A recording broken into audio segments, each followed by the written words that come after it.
회의록 제출 안 하시는 게 저는 이해가 안 되고요. 국민권익위에서 명품백 관련한 전원위원회 회의록도 국회에 제출했습니다. 감사위원님들은 뒤에 앉아 계시지만 모두 차관급으로 제가 알고 있거든요. 그런데 자신의 직무상 행위에 대해서 책임을 지셔야 되는 거 아닙니까? 이 중요한 감사에 대해서 자신들이 어떤 회의를 했는지 국민들 앞에 내놓고 그것에 대해서 책임지셔야 되는데 이것을 밀실에서 그러면은 하시겠다는 건지 굉장히 제가 이해가 안 되거든요. 뒤에 앉아 계신 감사위원님들 자신의 직무상 행위에 대해서 당당하십시오. 그러셔야 됩니다. 그 최재 원장님 회의록 제출하지 말라고 대통령실로부터 뭐 지시 받으셨어요? 아니요, 그런 일 없어요. 네, 지금 감사원의 간접감사가 지금 문제가 많은데 지금 존경하는 서영교 의원님께서도 일부 말씀은 하셨지만 제가 왜 감사원이 형사적으로 문제가 되는지 말씀을 좀 드릴게요. 그래서 감사위원님들 회의록 제출이 필요한 겁니다. 이것이 굉장히 형사적으로 문제가 굉장히 많거든요. 하신 직무가. 화면 좀 올려주세요. 관저공사에 대해서 감사 처분이 감사 결과를 뭐 위법 행위 21g부터 시작해서 원담, SOE 디자인들이 모두 건설산업기본법 위반했다고 감사 결과 하셨거든요. 이거 법령상 벌칙 기준 한번 보세요. 높죠. 이거 검찰에서 경찰에서 모두 수사하는 내용인데 21g부터 시작해가지고 전부 이런 중대한 범죄에 대해서 왜 고발 안 하셨습니까? 수사 의뢰는 왜 안 하셨습니까? 그러니까 업체 제재토록 그 소관 부서에 제재가 아니고 왜 고발 안 하셨냐고요? 수사 의뢰요. 그러니까 저희들이 모든 사항들을 수사 모든 사항이 아니라 저렇게 중대하잖아요, 검사원장님. 그러니까 그런 거를 저희들이 자체적으로 알아서 업체 그럼 저건 제재를 누가 하고 수사합니까? 해당 부서에서 소관 부서에서 어느 부서요? 그러니까 그 수사 부처죠. 그러니까 수사부서 어디서 합니까? 감사원에서 저렇게 다 자료 감사해가지고 위반됐다고 결과 내셨잖아요. 네, 그거를 그럼 그거를 수사 해당 의뢰하셔야 부처에 되는 저희들이 통보를 거잖아요. 해서 적정한 조치를 아니 고발하고 수사 의뢰하셨어요? 고발하고 수사 의뢰 안 했습니다. 예, 그거를 말씀드리는 거예요. 그리고 서류만 빌린 제주에 있는 건설업 면허를 가지고 있는 원담 종합건설 현장에 한번 와본 적도 없다고 합니다. 알고 계시죠? 모르십니까? 원담이 직접적으로 한 게 아니고 그러니까 아마 현장에 다른 와본 데를 적도 하다 없대요. 그런데 지금 서류상 그렇게 되어 있잖아요. 명의 도용만 해도 5년 이하 징역이에요. 5천만 원 이하 벌금이거든요. 명의 도용까지는 중범죄입니다. 아닌 것으로 저희들이 명의도용이죠. 판단했습니다. 그거 지금 서류 안 보셨어요? 원담 종합건설은 명의도용도 모자라서 다음 거 해주세요. 친형인 SOD 디자인이라는 인테리어 업체에 하도급을 주거든요. 물론 이것도 인테리어 업체라서 무자격입니다. 다음 거 보여주세요. 그래서 지금 감사원에서 저렇게 결론을 내렸는데 지금 경호처 부장 등 3명만 검찰에 수사 요청하셨죠? 맞습니까? 수사 요청하고는 경호처가 네. 별개의 건입니다. 예. 그러니까 저것만 하셨어요. 네. 이 모든 이 건설 관련해서는 수사 의뢰나 고발하신 적이 없습니다. 그렇죠? 저희들이 일반적인 저런 정도 수준의 공사는 직접적으로 저희들이 고발하거나 수사 요청하지 않습니다. 저 정도 수준의 위법에 대해서는 감사원에서는 고발하거나 수사 의뢰 안 합니까? 제가 저게 매우 제 기억으로는 그렇게 알고 있습니다. 그러면 감사원장님은 이 사안이 매우 가볍고 중대하지 않다고 생각하시네요? 아니요, 그 제가 자체가 사무총장이 조금 아니요, 감사원장님 제가 답변하고 얘기할게요. 계신데 이 사안이 그러면 중대하지 않다는 말씀이십니까? 아니요, 그러니까 지금 그 사안 자체를 보기에 따라서 그러신데요. 아니 보기에 공사- 따라서 저는 굉장히 중대하다고 생각하는데 감사원장님은 중대하지 않다고 그러니까 생각하시나요? 고발이나 수사 요청에 이를 정도로 그러니까 일반적인 이게 그 건축물 그 인테리어 공사지 않습니까? 거기 일부 증축이 있고. 일반 가정집 인테리어 공사한 거 아니잖아요. 그런 건 아니죠. 관저한 거예요. 대통령 중요한 범죄잖아요. 중요한 보안 시설이라는 건 아닙니다. 중대한 범죄는 맞습니까? 네? 중대한 범죄는 맞습니까? 중대한 범죄라고 저희들이 판단하지 않았다. 예, 감사원은 이 사안을 이렇게 보고 있네요. 다음 거 보여주세요. 그런데 21g이라는 인테리어 업체, 코바나 컨텐츠 전시 협찬 업체인 건 알고 계시죠? 모르세요? 협찬한데요. 협찬한 협찬이요. 예, 김건희 협찬했다는 여사요. 내용을 알고 있습니다. 협찬 2016년도 계속해서 협찬했고 다음 거 보여주세요. 자, 그 21g 김태형 대표하고 김건희 씨 관계가 저런 관계거든요. 알고 계시나요?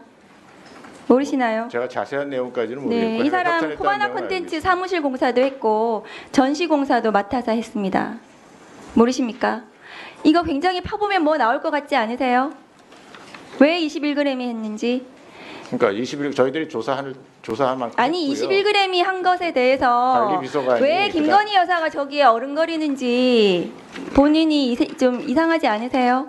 그러니까 저희들 아까도 말씀드렸지만 저희들이 관리비서관을 조사를 했고요. 누구한테 그 추천을 받았냐고 김건희 했더니 여사 조사도 해야 될 것 같은데요. 제가 보기에는. 그러니까 거기에 대해서 김건희 여사가 그 언급이 안 됐습니다. 그러니까 네. 그건 아니, 그건 21g 이 아무 근거도 없이 저런- 저희들이 조사를 할 수는 없으니까. 원장님 21g이 저런 관계잖아요. 그러면은 김건희 여사가 21g을 선정하는데 뭔가 영향을 줬을 것 같지 않습니까?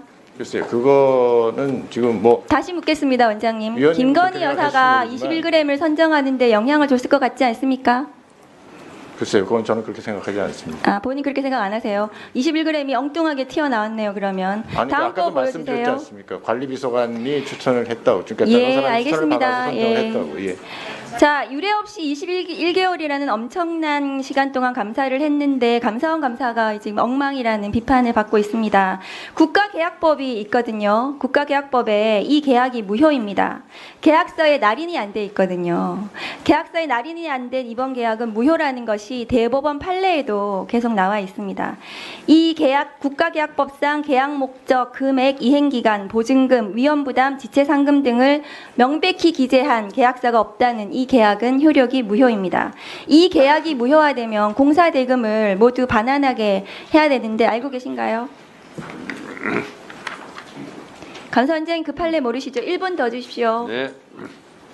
뭐 지금 말씀하신 이거 맞겠죠? 계약서 무효면은 이거 공사 대금 다시 다 토해내야 돼요. 감사원이. 그런데도 이게 중대한 사안 아닙니까?